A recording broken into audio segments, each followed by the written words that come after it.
Pinanganten sarimbit kasuwun jengkaripun tindak wonten sasana palenggan sekawit sinartan wijilipun pinanganten ugi sinarengan prakanca anginipun badhe kekidungan monggo kala wau kitir sumilih. Oh kembang rawe rumiyin iki. Kembang rawe ing samangke lenggahipun tumuli badhe kalajengaken pasrikalanipun para kadang tamu dahar kempul ingkang angka kaping kalih. Mas Tejo kasumanggaaken wijilipun pinanganten lir kadi kembang rinunce.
Kembang ke bawah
Anggenani wanci tumanggaping karyatama Gotra Agung panjenenganipun Bapa Priyana Ibu Sunarti tetela hanelaken pangantikan lumampah jroning tindak ing Mataraman Agung tinata jengkaring atur. Katur panjenenganipun Dimas Hedi Wijaya kasupangaraken.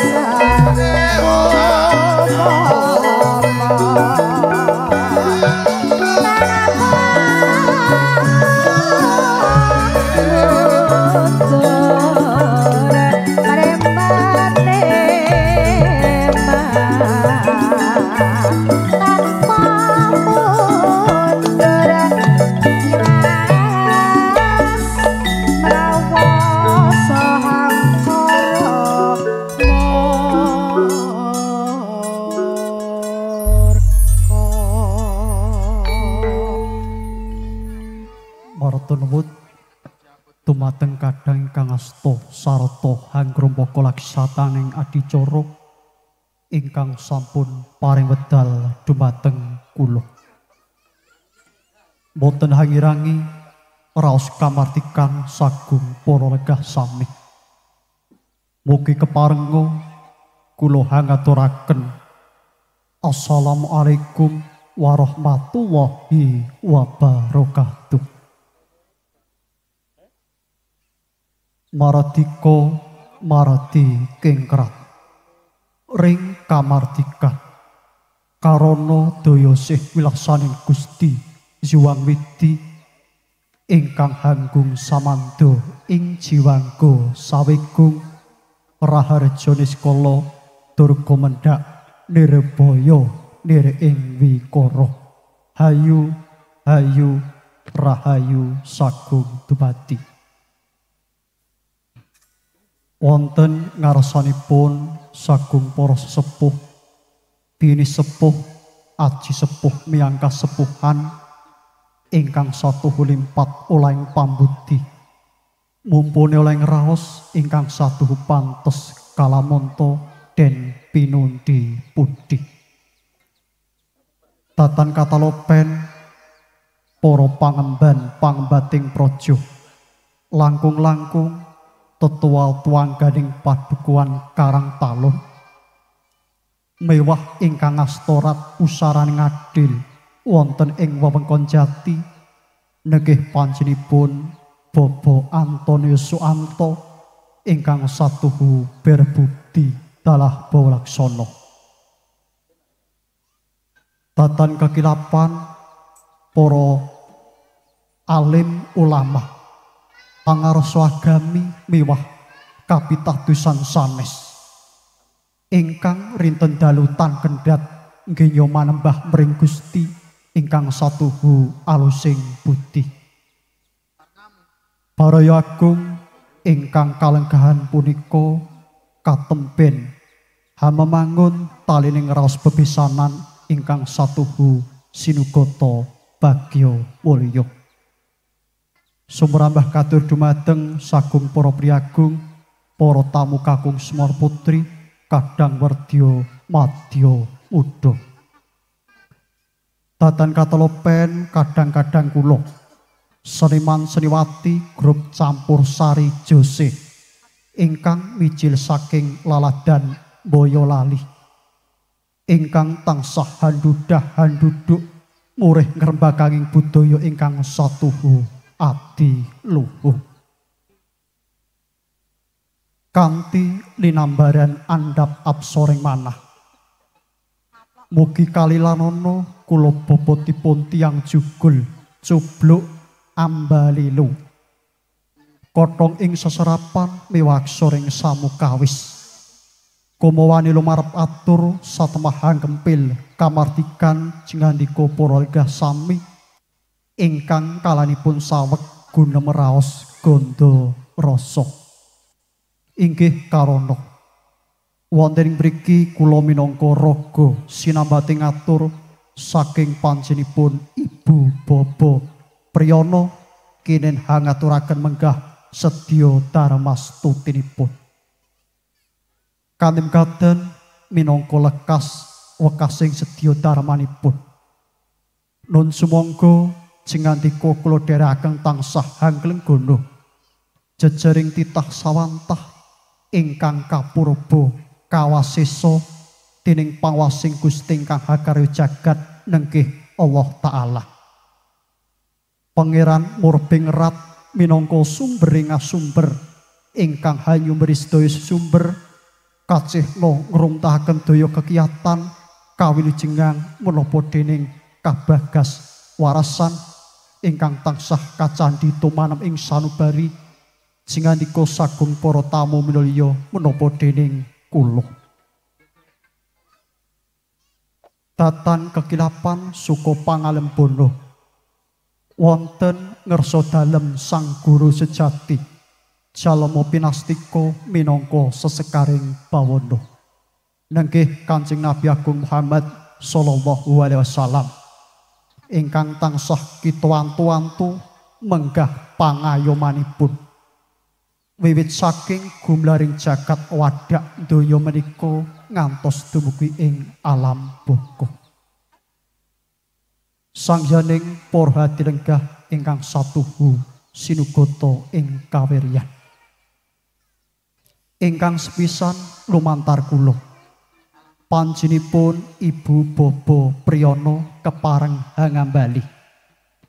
Ambuk bilih anggenipun nampi rawuh jingandika ngantos katalopen boten ngaturaken pambagyo mewah jatasta pramila sepisan malih lumantar kula mugi tansah ngaturaken sugeng rawuh mewah pambagyo palakrami ingkang kairing raos agunging panuwun ingkang tanpa pinates inggih awit saking kasedunipun jingandika sagung para tamu minulya ingkang sampun kepareng hanjajari hanjenengi lampahing pahargyan prasaja wonten ing ari kalenggahan punika.